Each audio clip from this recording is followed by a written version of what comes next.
لله رب العالمين والعاقبة للمتقين والصلاة والسلام على حبيبه محمد وعلى آله وصحبه أجمعين. أما بعد فقد قال الله تعالى في القرآن العظيم والفرقان المجيد: فأعوذ بالله من الشيطان الرجيم. بسم الله الرحمن الرحيم. وما أرسلناك إلا رحمة للعالمين. صدق الله العلي العظيم. اللهم صل على سيدنا مولانا محمد وطب القلوب ودوائها وعافية الأبدان وشفائها ونور الأبصار وضيائها وعلى آله وصحبه وسلم. اللهم سبحانك لا علم لنا إلا ما علمتنا إنك أنت العليم الحكيم. رب اشرح لي صدري ويسر لي أمري واحلل عقدة من لساني يفقهوا قولي. ربي زدني علما. مولاي صل وسلم دائما أبدا على حبيبك خير الخلق كلهم. புகழும் புகழ்ச்சியும் சர்வ படைப்பினங்களையும் படைத்து அதை பரிபாலித்துக் கொண்டிருக்கக்கூடிய எல்லாம் வல்ல அல்லாஹ் தஆலாவுக்கு என்றென்றும் நிலவட்டுமாக. சலாத்தும் சலாமும் கண்மணி நாயகம் சையதுல் முர்சலீன் காத்தமுன் நபியீன் முஹம்மது முஸ்தபா அஹ்மது முஜ்தபா ஸல்லல்லாஹு அலைஹி வஸல்லம் அவர்களின் மீதும் அவர்களின் குடும்பத்தினர்கள், சத்திய சஹாபாக்கள், தாபிஈன்கள், தபா தாபிஈன்கள், சுஹதாக்கள், நாதாக்கள், நல்லோர்கள், ஷேக்மார்கள், அவுலியாக்கள், குறிப்பாக நம் அனைவர்களின் மீதும் இறைவனின் அருள் என்றென்றும் நீங்கா நிலவட்டுமாக. அன்பானவர்களே, அஸ்ஸலாமு அலைக்கும் வரஹ்மத்துல்லாஹி வபரகாத்துஹு. புனிதமான இந்த ஜுமாவுடைய நாளில் அல்லாஹு தஆலா வழங்கக்கூடிய எல்லா விதமான அருள்களையும் பெறக்கூடிய நன்மக்களாக அல்லாஹு தஆலா நம் அனைவரையும் ஆக்கி அருள் புரிவானாக. புனித இல்லமாம் கஅபா ஷரீஃபை தவாஃப் செய்யக்கூடிய, ஹஜ் உம்ரா செய்யக்கூடிய பாக்கியத்தையும், திருநபியின் ரௌலாவை தரிசித்து ஆனந்த பரவசம் அடையக்கூடிய பாக்கியத்தையும் அல்லாஹ் தஆலா நம்மவர்கள், நம் குடும்பத்தினர்கள், நம் சந்ததியினர்கள் அனைவருக்கும் திரும்ப திரும்ப தந்தருள் புரிவானாக. அன்பானவர்களே, அல்லாஹ் தஆலா நம்மை ஒரு உன்னதமான ஒரு மாதத்தில் வைத்திருக்கின்றான். இந்த மாதம் நமது உயிருக்கு உயிரான, உயிரிலும் மேலான கண்மணி நாயகம் ஸல்லல்லாஹு அலைஹி வஸல்லம் அவர்கள் பிறந்த மாதம். ரபீஉல் அவ்வல் மாதம். 1500 வருடங்கள் ஆகிவிட்டது கண்மணி நாயகம் ஸல்லல்லாஹு அலைஹி வஸல்லம் அவர்கள் பிறந்து. நபி அவர்களுடைய அந்த வாழ்க்கை நம்முடைய வாழ்க்கையாக ஆக வேண்டும் என்பதற்காக இந்த மாதங்களில், ஜுமாவுடைய நாட்களில் நபி அவர்களை பற்றி, அவர்களுடைய வாழ்க்கையை பற்றி சில விஷயங்களை நாம் தொடர்ந்து பரிமாறிக்கொண்டிருக்கின்றோம். அன்பானவர்களே, கண்மணி நாயகம் ஸல்லல்லாஹு அலைஹி வஸல்லம் அவர்களை பற்றி அல்லாஹ் தஆலா திருமறையில் சொல்லும் பொழுது, வமா அர்ஸல்நாக இல்லா ரஹ்மத்தல் லில் ஆலமீன், அகிலத்தாருக்கு நபியே உங்களை நாம் அருள்கொடையாக அனுப்பியிருக்கிறோம் என்று அல்லாஹ் தஆலா சொன்னார். சிறந்த அருள்கொடை அல்லாஹ்வினுடைய ரஹ்மத் கண்மணி நாயகம் ஸல்லல்லாஹு அலைஹி வஸல்லம் அவர்கள். 4 விஷயத்தை அல்லாஹ் தஆலா உலகத்தாருக்கு பொதுவானதாக ஆக்கியிருக்கின்றான். 4 விஷயங்கள். ஒன்று, அல்லாஹ் தஆலா قالوا آمنا برب العالمين, குர்ஆனில் சொல்லும் பொழுது அகிலத்தாருக்கு அல்லாஹ் தஆலா பொதுவானவன். அது எந்த மக்களாக இருக்கட்டும், இந்துக்களாக இருக்கட்டும், கிறிஸ்தவர்களாக இருக்கட்டும், கருப்பர்களாக இருக்கட்டும், வெள்ளையர்களாக இருக்கட்டும், இந்திய மக்களாக இருக்கட்டும், அரபு தேசத்து மக்களாக இருக்கட்டும், உலகத்தில் இருக்கக்கூடிய எல்லா வஸ்துக்களுக்கும் அல்லாஹ் தஆலா பொதுவானவன். அவன்தான் இறைவன். யாரும் என்னுடைய ரப்பு, எங்களுக்கு சார்ந்தவர் என்று ஒரு உரிமை கொண்டாட முடியாது.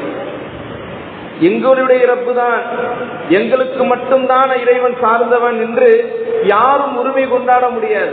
எல்லோருக்கும் சார்ந்தவன் அல்லாஹ் தஆலா. அதே போன்று குர்ஆன், திருமறை குர்ஆன் அகிலத்தார் அனைவருக்கும் அது ஒரு நேர் வழிகாட்டி. அது இந்திய மக்களாக இருக்கட்டும், அமெரிக்க மக்களாக இருக்கட்டும், கருப்பினத்தவர்களாக இருக்கட்டும், வெள்ளையினர்களாக இருக்கட்டும், காபிர்களாக இருக்கட்டும், முஸ்லிம்களாக இருக்கட்டும், இந்துக்களாக இருக்கட்டும், அனைத்து மக்களுக்கும் குர்ஆன் பொதுவானது. முஸ்லிம்கள் சொல்வாங்க, எங்க குர்ஆன் அல்லாஹ் தஆலா எங்களுக்கு வழங்கிய குர்ஆன். அன்பானவர்களே, அல்லாஹ் திருமறையில் குர்ஆனை பற்றி சொல்லும் பொழுது வைன்னஹு லதன்ஸீலு ரப்பில் ஆலமீன், நபி அவர்களுக்கு அல்லாஹ் குர்ஆனை இறக்கி வைத்தான்.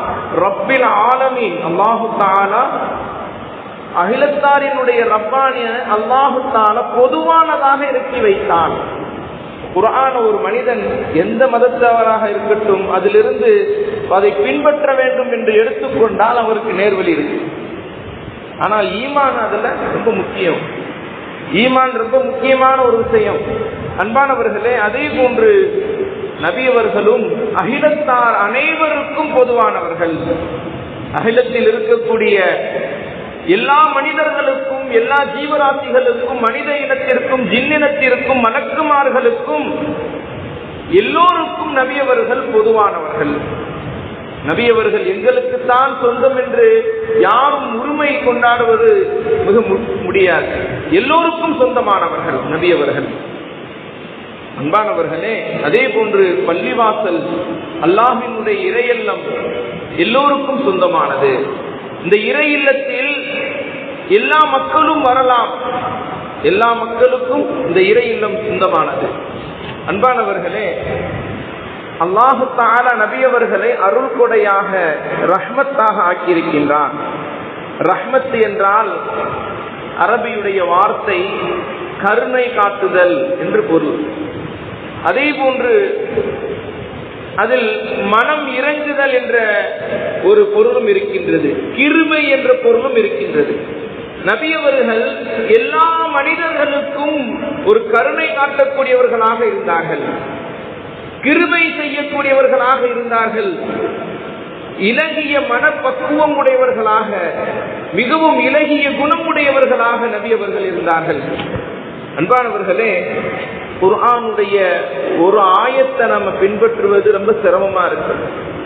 கண்மணி நாயகம் ஸல்லல்லாஹு அலைஹி வஸல்லம் அவர்கள் முழு குர்ஆனாகவும் வாழ்ந்து காட்டினார்கள். நபி ஸல்லல்லாஹு அலைஹி வஸல்லம் அவர்களை பற்றி ஒரு சஹாபி உம்முல் முஃமினீன் ஆயிஷா ரலியல்லாஹு அன்ஹா அவர்களிடத்தில் கேட்டார்கள், நபி அவர்களை பற்றி எங்களுக்கு சொல்லி காமிங்கள், அவங்களுடைய நற்குணம் எப்படி இருந்தது? அம்பியினி அன் குலிக ரசூலுல்லாஹி ஸல்லல்லாஹு அலைஹி வஸல்லம். ஆயிஷா ரலியல்லாஹு அன்ஹா அவங்க சொன்னாங்க, அலஸ் தக்ரஉல் குர்ஆன், குர்ஆனை நீங்க ஓதியது இல்லையா? குர்ஆன் உங்களுக்கு தெரியாதா? குர்ஆனை நீங்கள் ஓதியது இல்லையா? அதை படித்தது இல்லையா? அந்த சஹாபி சொன்னார், காலு பலா, ஓதி இருக்கிறேன், குர்ஆனை நான் ஓதி இருக்கிறேன், படிச்சிருக்கிறேன். அப்ப ஆயிஷா ரலியல்லாஹு அன்ஹா அவங்க சொன்னாங்க, ஃபைன் குலிக நபி ஸல்லல்லாஹு அலைஹி வஸல்லம் கானல் குர்ஆன், நபி அவங்க குர்ஆனாகவே வாழ்ந்திருந்தாங்க. அவங்களுடைய அந்த நற்குணம் எப்படிப்பட்டதுன்னு சொன்னா, குர்ஆனாகவே, முழு குர்ஆனும் நபி அவர்கள் நடமாடும் குர்ஆனாக இருந்தாங்க. குர்ஆன முழுமையா பின்பற்றியிருந்தாங்க. குர்ஆன்ல என்ன என்ன காரியங்கள் எல்லாம் அல்லாஹ் சொல்லியிருக்கிறானோ அதை அனைத்தையும் முழுமையாக நபி அவர்கள் பின்பற்றியவர்கள். அன்பானவர்களே, அன்னலார் அவர்களுடைய பேச்சும் நமக்கு ஒரு அருள் கொடை. நபி அவங்களுடைய பேச்சு, நபி ஸல்லல்லாஹு அலைஹி வஸல்லம் அவங்களை பற்றி சொல்லப்படுகிறது, ஹதீஸ்ல வருது, புகாரி ஷரீஃப்ல, இதா தகல்லம பி கலிமத்தின், நபி அவங்க ஏதாவது ஒரு வார்த்தையை மக்கள்கிட்ட பேசுறதாக இருந்தா ஆதஹா ஸலாசன், 3 தடவை திரும்ப திரும்ப சொல்லுவாங்க. 3 தடவை ஒரு வார்த்தையை திரும்ப திரும்ப சொல்வதற்கு காரணம் என்னன்னு சொன்னா, ஹத்தா துஃபஹமு அன்ஹு, அந்த மக்கள் அதை முழுமையா விளங்கி கொள்ளணும். ஒரு விஷயத்தை நம்ம சொல்றோம்னா அது முழுமையா அவங்க விளங்கி கொள்ளணும், அதை பின்பற்றணும் என்பதற்காக நபி அவங்க 3 முறை திரும்ப திரும்ப சொல்லுவாங்க. வைதா அத்தா அலா கோமி, நபி உங்களிடத்துல ஒரு கூட்டம் வந்துச்சுன்னு சொன்னா, நபி அவங்க ஏதாவது ஒரு கூட்டத்தினர் இடத்துல போனாங்க சொன்னா, சல்லிம் அலைஹிம், சல்லம அலைஹிம், நபி அவங்க 3 தடவை சலாம் சொல்லுவாங்க. சலாசன் 3 தடவை சலாம் சொல்லுவாங்க. நபி அவங்களுடைய அந்த பேச்சு நமக்கு ஒரு அருள்குடையாக இருந்தது. நபி அவங்க சொல்லியிருக்கிறாங்க, ஜவாமிஅல் கலீம், அல்லாஹ் தஆலா எனக்கு ஜவாமிஅல் கலீம் என்று சொல்லக்கூடிய ஒருங்கிணைந்த பொருட்கள் கொண்ட வார்த்தையை அல்லாஹ் தஆலா எனக்கு வழங்கி அனுப்பி இருக்கின்றான். நபி உங்களுடைய ஒரே ஒரு சின்ன வேடு, அதுல 1000 அர்த்தங்கள் இருக்கும். ஒரே ஒரு வார்த்தையில 1000 அர்த்தங்கள் இருக்கும். ஜவாமிஉல் கலீம், அந்த ஒரு வார்த்தைக்கு இன்றும் உலமாக்கள், முஃபஸ்ஸிரீன்கள், முஹத்திஸீன்கள் விளக்கங்களை எழுதி கொண்டிருக்கிறார்கள். கிதாபுகளாக நபி அவர்களுடைய ஹதீஸுக்கு விளக்கங்கள் எழுதப்படுகிறது. நபி அவங்களுடைய வார்த்தை ஒரு வார்த்தையில 1000 அர்த்தங்களை அடக்கியதாக இருக்கும். பார்சியில சொல்வாங்க தர்யா தர்ஊசா, கடலையே பூஜாவுல அமுக்குவது போன்று ஒரே ஒரு பூஜாவுல கடல் அமுக்க முடியுமா? கடலினுடைய தண்ணீரை ஒரே ஒரு பூஜாவுல போல சேர்க்க முடியுமா? அது போன்று நபியவர்களுடைய ஒரு வார்த்தை கடலளவு அர்த்தம் இருக்கும். இந்த அளவுக்கு நபியவர்களுக்கு அல்லாஹ் தஆலா நாவன்மையை கொடுத்திருந்தான். ஜவாமிஉல் கலீம், பேச்சாற்றலை அல்லாஹ் தஆலா கொடுத்திருந்தான். நபியவர்கள் இருந்தாலும் அதிகமான நேரம் அமைதியா இருப்பாங்க, தேவையில்லாம பேச மாட்டாங்க. அவசியத்திற்கு மட்டும் பேசுவார்கள், மற்ற நேரங்கள்ல மௌனமாகவே இருப்பார்கள். நபி அவங்க சொல்லியிருக்கிறாங்க, அதிகமாக இறை நம்பிக்கை கொண்டவர்களே, அல்லாஹுவையும் ரசூலையும் அவனுடைய வேதத்தையும் ஏற்றுக்கொண்ட இறை நம்பிக்கையாளர்களே, ஈமான் கொண்டவர்களே, பேசினால் நல்லதை பேசுங்கள், இல்லை என்றால் அமைதியாக இருக்கட்டும் என்று நபி அவர்கள் சொன்னார்கள். அன்பானவர்களே, நபி அவர்களுடைய பேச்சும் நமக்கு ஒரு அருள்கொடை. நபி அவர்களுடைய சொல் செயல் அங்கீகாரம், அது மார்க்கம். நபி அவங்க ஒன்ன சொன்னா அது மார்க்கம் ஆயிரும். நபி அவங்க ஒன்ன செஞ்சா அது மார்க்கம் ஆயிரும். நபி ஒரு விஷயத்தை அங்கீகாரம் கொடுத்திருக்காங்க சொன்னா அது மார்க்கம் ஆயிரும். ஆனால் நம் உம்மத்துக்கள் அதிகம் சிரமப்படக்கூடாது என்பதற்காக பல விஷயங்களில் நபி அவர்கள் நமக்கு சலுகைகளை கொடுத்திருக்கிறார். பல இபாதத்துகள்ல நமக்கு சலுகைகளை கொடுத்திருக்கிறார். நபி ஸல்லல்லாஹு அலைஹி வஸல்லம் அவர்கள் நமக்கு கிடைத்த அருள்கொடை. ஏன்னு சொன்னா, நபி அவங்க ஏதாவது ஒண்ணு பேசிட்டாங்கன்னா அது மார்க்கம் ஆயிரும். அதனால மக்களுக்கு சிரமம் ஏற்படக்கூடாது என்பதற்காகவே பல தடவை அமைதியாக இருந்திருக்கிறாங்க. நபி அவங்க சொன்னாங்க, வலௌலா அன் அஷுக்க அலா உம்மத்தி, என்னுடைய உம்மத்தினர்களுக்கு சிரமம் மட்டும் ஏற்படாது என்று இருந்தால், நபி அவங்க சொன்னாங்க, உம்மத்துஹும் பிஸ்ஸிவாக்கி இன்த குல்லி ஸலாத்தின், ஒவ்வொரு தொழுகைக்கும் மிஸ்வாக்கு செய்ய வேண்டும் என்று நான் ஏவி இருப்பேன். நபி அவங்க அமர்த்தகும் மிஸ்வாக்கி, மிஸ்வாக்கு செய்ய ஒவ்வொரு தொழுகைக்கும் செய்ய வேண்டும் என்று நான் ஏவி இருப்பேன். எங்களுடைய உம்மத்து கஷ்டப்பட்டுவிடக்கூடாது.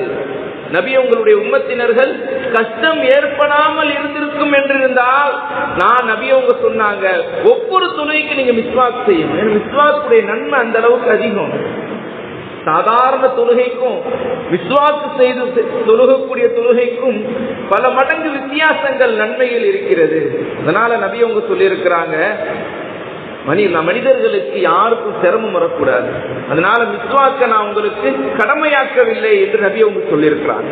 அதே போன்று என்னுடைய உம்மத்தினர்களுக்கு சிரமம் மட்டும் ஏற்படாமல் இருந்திருக்கும் என்பதற்காக, சிரமம் ஏற்படாமல் இருக்க வேண்டும் என்பதற்காகவே நான் தஹஜ்ஜத்துடைய தொழுகையை அவர்களுக்கு நான் கடமையாக்கவில்லை. தஹஜ்ஜத் தொழுகைக்கு அவ்வளவு நன்மை இருக்கு. தஹஜ்ஜத் தொழுகைக்கு அவ்வளவு நன்மைகள் இருக்கின்றது. அதிகாலை பொழுதுல சூரியன், அதாவது அந்த சுபுஹ் சாதிக்குடைய நேரத்துல ஃபஜ்ர் தொழுகைக்கு முன்பாக, வாங்கு சொல்வதற்கு முன்பாக எழுந்து தொழுது அல்லாஹ்விடத்தில் கையேந்தக்கூடிய அந்த நேரத்துல அல்லாஹ் தஆலா துஆவை கபூல் செய்கின்றான். யாராவது இடத்துல தேவையை கேட்கக்கூடியவர்கள் இருக்கிறீர்களா, உங்களுடைய தேவையை நான் நிறைவேற்றுகிறேன் என்று அல்லாஹ் தஆலா தஹஜ்ஜுடைய நேரத்தில் சொல்கின்றான். ரிஸ்குடைய தேவை இருக்கிறதா, ரிஸ்கை தருகின்றேன். வாழ்வாதாரத்தில் அபிவிருத்தி வேண்டும் என்றால் அபிவிருத்தியை தருகின்றேன். நோய்வாய்ப்பட்டவர்கள் நோயிலிருந்து நிவாரணம் கிடைக்க வேண்டும் என்று துஆ செய்தால் அவர்களுக்கு நிவாரணத்தை தருகின்றேன். அல்லாஹ் தஆலா ஒவ்வொரு நாளும் தஹஜ்ஜுடைய நேரத்தில் அல்லாஹ் தஆலா சொல்கின்றான், அன்பானவர்களே, அப்படிப்பட்ட அந்த உன்னதமான நேரத்தில் எழுந்து தஹஜ்ஜத் தொழுவது இந்த உம்மத்தினர்களுக்கு சிரமமாக இருக்கும் என்பதற்காக அந்த தொழுகையை உங்களுக்கு நான் கடமையாக்கவில்லை என்று கண்மணி நாயகம் ஸல்லல்லாஹு அலைஹி வஸல்லம் சொன்னார். அன்பானவர்களே, ஒரு சஹாபி நபி உங்ககிட்ட கேட்டாங்க, யா ரசூலல்லாஹ், ஹஜ் வாழ்க்கையில ஒரு தடவை செஞ்சா போதுமா, 2 தடவை செய்யணுமா என்று கேட்டார் ஒரு சஹாபி. நபி உங்க மௌனமாக இருந்து விட்டார்கள். ஏனென்றால் நபி அவர்கள் அதற்கு பதில் சொல்லியிருந்தார்கள் என்றால், ஆம் என்று சொல்லியிருந்தார்கள் என்றால், அவர் 2 முறை செய்வது நமக்கு கடமையாக இருக்கும். அப்படி வேண்டாம் என்று சொல்லியிருந்தால் நபி அவர்கள், அந்த மனிதர் வாழ்நாளில் ஒரு தடவை ஹஜ் செய்வார், அடுத்த தடவை ஹஜ் செய்ய மாட்டார். ஆனா ஒவ்வொரு வருடமும் ஹஜ் செய்தாலும் அது நிறைவேறும். சொல்லப்படுகிறது 5 வருடத்துக்கு ஒரு தடவையாவது ஹஜ் செய்யும் வசதி உள்ளவர்கள், வசதியும் உடல் ஆரோக்கியமும் உள்ளவர்கள் 5 வருடத்திற்கு ஒரு தடவையாவது ஹஜ்ஜை நிறைவேற்ற வேண்டும். நபி உங்க அந்த நேரத்தில் எப்படி இருந்தாங்க? அமைதியாக இருந்துட்டாங்க. ஆம் என்று சொல்லியிருந்தால் இந்த உம்மத்தினர்கள் அனைவருக்கும் சிரமம் ஏற்பட்டு விடுமே என்பதற்காக நபி அவர்கள் அமைதியாக இருந்தாங்க. நபி அவர்களுடைய அமைதியும் இந்த உம்மத்தினர்களுக்கு அருள்கொடை. நபி அவர்களுடைய பேச்சும் இந்த உம்மத்தினர்களுக்கு அருள்கொடை. அன்பானவர்களே, ஒரு ஹதீஸ் கிரந்தத்தில் வருது, ஒரு ஹதீஸ் நபி உங்களை பற்றி சொல்லப்படுகிறது. ஒரு சஹாபி பெண்மணி அவங்க சொல்றாங்க, நபி உங்க எந்த நேரமும் கவலை உள்ளவர்களாக இருப்பாங்க. தாயிமுல் ஃபிக்ர், மக்களை பற்றி சிந்தனையிலேயே இருப்பாங்க. எந்த நேரம் லைஸலஹு ராஹத்துன், அவர்களுக்கு நிம்மதியே இல்லாததை போன்று அவர்கள் மக்களை பற்றி சிந்தித்துக் கொண்டே, உம்மத்தை பற்றி சிந்தித்துக் கொண்டே இருப்பாங்க. சபீலுன் சகத், அமைதி, நீண்ட அமைதி, நீண்ட மௌனம் அவர்களுக்கு இருக்கும். மௌனம் காத்திருப்பாங்க. ஏன் சொன்னா, வலாயத்த கல்ல முத்தி கைரி ஹாஜத்திஹி, தேவையில்லாம பேச மாட்டாங்க, தேவையில்லாம பேச மாட்டாங்க. ஏனென்றால் அல்லாஹ் தஆலா திருமறையில சொல்லியிருக்கிறான், நபி அவங்க பேசுவதெல்லாம் என்னுடைய வஹி என்று சொல்லியிருக்கின்றான். ஒமா யன்திகு அனில் ஹவா, நபி அவர்கள் மன இச்சையை பேசுவதில்லை. இன் ஹுவ இல்லா வஹ்யு யூஹா, அல்லாஹ்வினுடைய அந்த வஹியை தான் நபி அவர்கள் பேசுகின்றார்கள். இப்ப நபி அவங்க ஒரு வார்த்தை சொல்லிட்டாது மார்க்கம், ஒரு விஷயத்தை ஏவிட்டாது மார்க்கம். நபி அவர்களுடைய அமைதியும் நமக்கு அருள்கொடை. அன்பானவர்களே, இந்த அளவுக்கு நபி ஸல்லல்லாஹு அலைஹி வஸல்லம் அவர்களுக்கு கஷ்டங்களும் துன்பங்களும் கொடுத்தார்கள். தாயிப் நகரத்தில் நபி அவர்களை கல்லாலும் சொல்லாலும் அடித்தார்கள். இரத்தங்கள் வழிந்தோடியது. பல சிரமங்களுக்கு மத்தியில் நபி அவர்கள் ஒரு தோட்டத்தில் அமர்ந்திருக்கும் பொழுது நபி ஸல்லல்லாஹு அலைஹி வஸல்லம் அவர்களிடத்தில் மலக்குமார்கள் எல்லாம் வந்து சொன்னாங்க, எங்களுக்கு ஏவுங்கள் யா ரசூலல்லாஹ், இந்த 2 மலைகளுக்கு மத்தியில் இந்த உம்மத்தினர்களை, இந்த தாயிப் நகரத்து மக்களை நாங்கள் நசுக்கி விடுகிறோம் என்று. நபி அவங்க சொன்னாங்க, இவர்கள் ஈமான் கொள்ளாவிட்டால் இவர்களுடைய பின்வரக்கூடிய சந்ததியினர்களாவது ஈமான் கொள்ளுவாங்க. நபி அவர்கள் கஷ்டம் கொடுத்தவர்களுக்கும், சிரமம் கொடுத்தவர்களுக்கும், துன்பம் கொடுத்தவர்களுக்கும், கல்லால் அடித்தவர்களுக்கும், சொல்லால் அடித்தவர்களுக்கும் ரஹ்மத்தாக இருந்தார்கள். நமக்கு யாராவது ஒரு சிரமம் கொடுத்துட்டா சும்மா விடுவோமா? யாராவது நம்ம அடிச்சுட்டா நம்ம சும்மா விடுவோமா? யாராவது நம்மளை திட்டா நாம் சும்மா விடுவோமா? ஆனா நபி அவர்கள் இப்படிப்பட்டவங்க. இந்த உம்மத்தினர்கள் எவ்வளவு நபி அவர்களுக்கு கஷ்டங்கள் கொடுத்திருந்தார்கள், சிரமங்கள் கொடுத்திருந்தாங்க. ஆனா கண்மணி நாயகம் ஸல்லல்லாஹு அலைஹி வஸல்லம் அவர்கள் அமைதியாக இருந்தார்கள். இந்த உம்மத்தினர்களுக்காக துஆ செய்தார்கள். அன்பானவர்களே, கண்மணி நாயகம் ஸல்லல்லாஹு அலைஹி வஸல்லம் அவர்கள் பிற மதத்து மக்களுக்கும் ஒரு அருள்கொடையாக இருந்தார்கள். காபிர்களுக்கும் ஒரு நபி அவர்கள் ஒரு அருள்கொடை. எந்த அளவுக்கு சொன்னா, கஷ்டங்களும் துன்பங்களும் இடையூறுகளும் நபி அவர்களுக்கு அதிகமாக கொடுத்திருந்தார்கள். தாயிப் நகரத்து மக்கள் ஒரு பக்கம் கஷ்டம் கொடுத்தாலும், மக்கத்து காபீர்கள் நபி அவர்களுக்கு எந்த அளவுக்கு கஷ்டம் கொடுத்தாங்க. நபி அவர்கள் நடக்கக்கூடிய இடத்துல முற்களை வைத்தார்கள், சொற்களால் அடித்தார்கள், கல்லை கொண்டடித்தார்கள். அன்பானவர்களே, நபி உங்களுக்கு எந்த அளவுக்கு என்ன நிம்மதியா வாழ விடல. மக்காவுல நபியவங்களும் நபியவர்களோடு சேர்ந்திருக்கக்கூடிய சஹாபாக்களும் நிம்மதியாக வாழ முடியவில்லை, இஸ்லாத்தை பின்பற்ற முடியவில்லை. அப்படி பலவிதமான கஷ்டங்களும் துன்பங்களும் கொடுத்தவர்களுக்கு நபியவர்கள் உஹது போர்க்களத்தில் நபியவர்களுடைய 2 பற்கள் ஷஹீதாக்கப்பட்டது, ரத்தம் வழிந்தோடியது. சஹாபாக்கள் எல்லாம் கவலைப்பட்டார்கள். யா ரசூலல்லாஹ், இந்த காபிர்களுக்கு எதிராக நீங்க துஆ செய்யுங்க, பதுஆ செய்யுங்க, சாபமிடுங்கள் என்று சொல்லும் பொழுது நபி அவங்க சொன்ன வார்த்தை என்ன தெரியுமா? அல்லாஹ் மஃபிர் லில் கௌமி ஃபைன்னஹு லா யஅலமூன் ஃபைன்னஹும் லா யஅலமூன். யா அல்லாஹ், இந்த சமுதாயம், இந்த கூட்டம் என்ன நீ விளங்கவில்லை, அவர்களை மன்னிச்சிரு. என்ன கஷ்டங்கள் கொடுக்கிறாங்க, ஏன் எனக்கு கஷ்டம் கொடுக்கிறாங்கன்னா நான் யாருன்னு விளங்கல, என்னை பற்றி அவங்க விளங்காம எனக்கு கஷ்டம் கொடுக்கிறாங்க, சிரமம் கொடுக்கிறாங்க, அவங்களை மன்னிச்சிரு. மன்னிப்பு கேட்டாங்க நபி அவங்க அல்லாஹ்விடத்தில். அன்பானவர்களே, கஷ்டம் கொடுத்தவர்கள், சிரமம் கொடுத்தவர்கள், துன்பம் கொடுத்தவர்கள் அனைவருக்குமே நபி அவர்கள் ரஹ்மத், மிகப்பெரிய அருள் கொடை. ஒரு சஹாபி கேட்டார், யா ரசூலல்லாஹ், இந்த காபிர்களுக்கு எதிராக நீங்க பத்துவா செய்யலாமே என்று சொல்லும் பொழுது நபி அவங்க சொன்னாங்க, நான் சாபம் இடுவதற்காக அனுப்பப்படவில்லை, நான் அருளாகவே அனுப்பப்பட்டிருக்கின்றேன், அருள்கொடையாகவே நான் அனுப்பப்பட்டிருக்கிறேன் என்று நபி ஸல்லல்லாஹு அலைஹி வஸல்லம் சொன்னார். அன்பானவர்களே, அன்னலார் கண்மணி நாயகம் ஸல்லல்லாஹு அலைஹி வஸல்லம் அவர்கள் மற்ற ஜீவராசிகளுக்கும் ஒரு அருள்கொடை, மனிதர்களுக்கு அருள்கொடை, மலக்குமார்களுக்கு அருள்கொடை, ஜின்னினத்திற்கு அருள்கொடை, ஜீவராசிகளுக்கும் நபி அவர்கள் அருள்கொடையாக இருந்தார்கள். கால்நடைகளுக்கு உதவி செய்வதும் நற்குலி உண்டா என்று ஒரு சஹாபி கேட்டார். கால்நடைகளுக்கு ஏதாவது உதவி செய்யறோம், அதுக்கு உணவு கொடுக்கிறோம், அதற்கு தண்ணீர் கொடுக்கின்றோம், அதனுடைய தேவைகளை நிறைவேற்றுறோம், அப்படி செய்தாலும் நன்மை உண்டா என்று நபி அவங்களிடத்துல ஒரு சஹாபி கேட்கும் பொழுது நபி அவங்க சொன்னாங்க, உயிருள்ள இதயம் உள்ள எந்த ஜீவராசிக்கும் உதவினாலும் நன்மை உண்டு என்று நபி ஸல்லல்லாஹு அலைஹி வஸல்லம் சொன்னாங்க. ஹதீஸ் கிரந்தங்கள்ல வரக்கூடிய ஒரு ஹதீஸ், முன்னால் இருந்த நபிமார்கள்ல ஒரு நபியை ஒரு எறும்பு கடிச்சிருச்சு.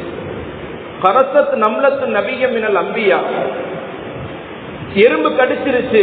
அந்த நபி கட்டளையிட்டார் அந்த உம்மத்தினர்களுக்கு, இந்த எறும்பு கூட்டத்தையே நீங்க பொசிக்கிருங்க. அல்லாஹ் தஆலா வஹி இறக்கினான். ஒரே ஒரு எறும்பு கடித்ததற்கு எறும்பு கூட்டத்தையே நீங்க பொசுக்க சொல்லிட்டீங்களே, அல்லாஹ்வை தஸ்பீஹ் செய்யக்கூடிய ஒரு கூட்டத்தையே நீங்க எரித்து விட்டீர்கள் என்று அல்லாஹு தஆலா அந்த நபிக்கு வஹி இறக்கியதாக நபி அவர்கள் இந்த உம்மத்தினர்களுக்கு எடுத்து சொல்லி, நீங்கள் எல்லா மக்களிடத்தில் இரக்கம் காட்டுங்கள், எல்லா மக்களிடத்தில் இரக்கம் காட்டுங்கள். நபி அவங்க சொன்னாங்க, தாகத்தால களிமண்ணை நக்கி கொண்டிருந்த ஒரு நாய்க்கு ஒரு மனிதர் இறக்கப்பட்டு தன்னுடைய காலுறையை கலட்டி, தன்னுடைய சூவை கலட்டி கிணத்துல விட்டு தண்ணீர் மோண்டு அந்த நாய்க்கு தண்ணீர் புகட்டியதனால் அல்லாஹு தஆலா அந்த மனிதனை சொர்க்கத்திற்கு அனுப்பினான். ஹதீஸ்ல வருது, ஒரு பெண்மணி ஒரு பூனைய கட்டி போட்டு வைத்திருந்தார். கட்டி போட்டு வைத்திருந்தா அவுத்து விட்டால் எங்கேயாவது போய் நக்கி தின்று சாப்பிட்டுருக்கும், உயிர் வாழ்ந்திருக்கும். அந்த பூனையை கட்டி போட்டு வச்சு அந்த பூனை சாப்பிடாம, தண்ணீர் குடிக்காம, எதுவும் சாப்பிடாம அப்படி செத்து போச்சு. அதனால் அல்லாஹு தஆலா அந்த பெண்மணியை நரகத்திற்கு அனுப்பியதாக சொல்லப்படுகிறது. அன்பானவர்களே, ஒரு நாள் ஒரு சஹாபி, 2 சஹாபாக்கள் ஒரு இடத்துல நடந்து போறாங்க. ஒரு பறவை, தாய் பறவையும் 2 குஞ்சு பறவைகளும் ஒரு கூட்டில் அமர்ந்திருக்கிறது. தாய் பறவை உணவு எடுப்பதற்காக அப்படி பறந்து போயிருச்சு. அது வரும்பொழுது இந்த குஞ்சு பறவை 2ஐயும் அந்த சஹாபாக்கள் எடுத்து தன்னுடைய சட்டப்பைக்குள்ள வச்சுக்கிட்டு போறாங்க. அந்த தாய் பறவை அன்பு பாசத்தை பாருங்கள், அவர்களை சுத்தி சுத்தி வருகிறது தலையின் மேல். கத்திக்கொண்டும் சுத்திக் கொண்டும் வருகிறது. அப்படியே போறார் அந்த சஹாபி. அதை நபி அவங்க பார்த்துட்டாங்க. சொன்னாங்க, நபி ஸல்லல்லாஹு அலைஹி வஸல்லம் அவர்கள், தாயை விட்டு குஞ்சை பிரித்து அந்த தாய்க்கு நீங்கள் நோவினை கொடுத்து விட்டீர்கள். தாயிடத்தில் குஞ்சை கொண்டு போய் கொடுத்துருங்க. இந்த கஷ்டத்தை நீங்க யாருக்கும் ஒரு துரும்பு கஷ்டம் கூட நீங்க கொடுக்க கூடாது என்பதை நபி அவர்கள் இந்த உம்மத்தினர்களுக்கு கற்றுக் கொடுத்தார்கள். அன்பானவர்களே, ஒரு தடவை நபி அவங்க ஒரு தோட்டத்துக்குள்ள போறாங்க. ஒரு தோட்டத்துல ஒரு மூலையில ஒரு ஒட்டகம் கட்டி போடப்பட்டிருக்கிறது. அழுகக்கூடிய சத்தம் கேட்கிறது. ஒட்டகம் அழுகின்றது. கண்மணி நாயகம் காருண்ய நபி, கருணை உள்ளம் கொண்ட கண்மணி நாயகம் ஸல்லல்லாஹு அலைஹி வஸல்லம் அவர்கள் ஒட்டகத்திற்கு அருகாமையில போறாங்க. அந்த ஒட்டகம் அழுது அழுது கண்களில் கருப்பு கோடு விழுந்துருச்சு. அழுது அழுது கண்களுக்கு கீழ் கருப்பு கோடு விழுந்திருக்குது. எலும்பும் தோலுமாக ஒரு மூலையில கட்டப்பட்டிருக்கிறது. அதை பார்த்து கண்மணி நாயகம் ஸல்லல்லாஹு அலைஹி வஸல்லம் அவர்கள் கவலைப்பட்டார்கள். மிகவும் இரக்க குணமுடையவர்கள் கவலைப்பட்டு அந்த ஒட்டகத்தை தடவி கொடுக்கின்றார்கள் தலையில். நபி அவர்களுடைய ரஹ்மத்தான அந்த கரம் பட்ட அந்த ஒட்டகம் அமைதியானது. நபி அவங்க அந்த ஒட்டகத்தை பார்த்துட்டு கேட்டாங்க அங்க இருந்தவர்கள்ட்ட, இந்த ஒட்டகம் யாருடையது? இந்த ஒட்டகத்திற்கு சொந்தக்காரர் யார் என்று கேட்கும் பொழுது ஒரு சஹாபி ஓடி வந்தார். அப்ப நபி அவங்க சொன்னாங்க, இந்த ஒட்டகத்திற்கு அதிக சுமை கொடுத்து இதை பலகீனமாக்கிட்டீங்க. இந்த ஒட்டகத்திற்கு உணவு கொடுக்காம இது சாப்பிடாமல் இது சிரமப்பட்டு கொண்டிருக்கிறது, எலும்புந்தோலுமாக இருக்கின்றது. ஒட்டகத்தினுடைய விஷயத்தில் அல்லாஹ்வை அஞ்சிக் கொள்ளுங்கள். ஒட்டகத்தினுடைய விஷயத்தில் கால்நடையாக இருந்தாலும் அதற்கு கொடுக்க வேண்டிய உணவை கொடுப்பது உங்கள் மீது கடமை. அல்லாஹ்வை அஞ்சிக் கொள்ளுங்கள் என்று கண்மணி நாயகம் ஸல்லல்லாஹு அலைஹி வஸல்லம் அவங்க சொன்னாங்க. எல்லா ஜீவராசிகளுக்கும் நபி அவங்க ரஹ்மத்தாக இருந்தார்கள், அருளாக இருந்தார்கள், அருள்கொடையாக இருந்தார்கள். நபி அவங்க சொல்லி இருக்கிறாங்க, இர்ஹமு மன் ஃபில் அர்தி இர்ஹமுக்கும் மன் ஃபிஸ் ஸமா. வானத்தில் உள்ளவன் உங்கள் மீது இரக்கம் காட்ட வேண்டும் என்றால் பூமியில் உள்ளவர்கள் மீது நீங்கள் இரக்கம் காட்டுங்கள்.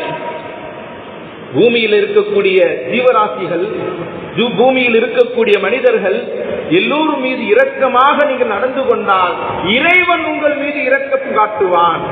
அன்பானவர்களே, நபி ஸல்லல்லாஹு அலைஹி வஸல்லம் அவர்கள் ரஹ்மத்துல் லில் ஆலமீன், அனைத்துலகத்தினுடைய அருள்கொடை அல்லாஹ் தஆலா அந்த அருள்கொடையான கண்மணி நாயகம் ஸல்லல்லாஹு அலைஹி வஸல்லம் அவர்களுடைய அந்த வாழ்க்கையை முழுமையாக பின்பற்றக்கூடிய பாக்கியத்தை நம் அனைவருக்கும் தந்தருள் புரிவானாக.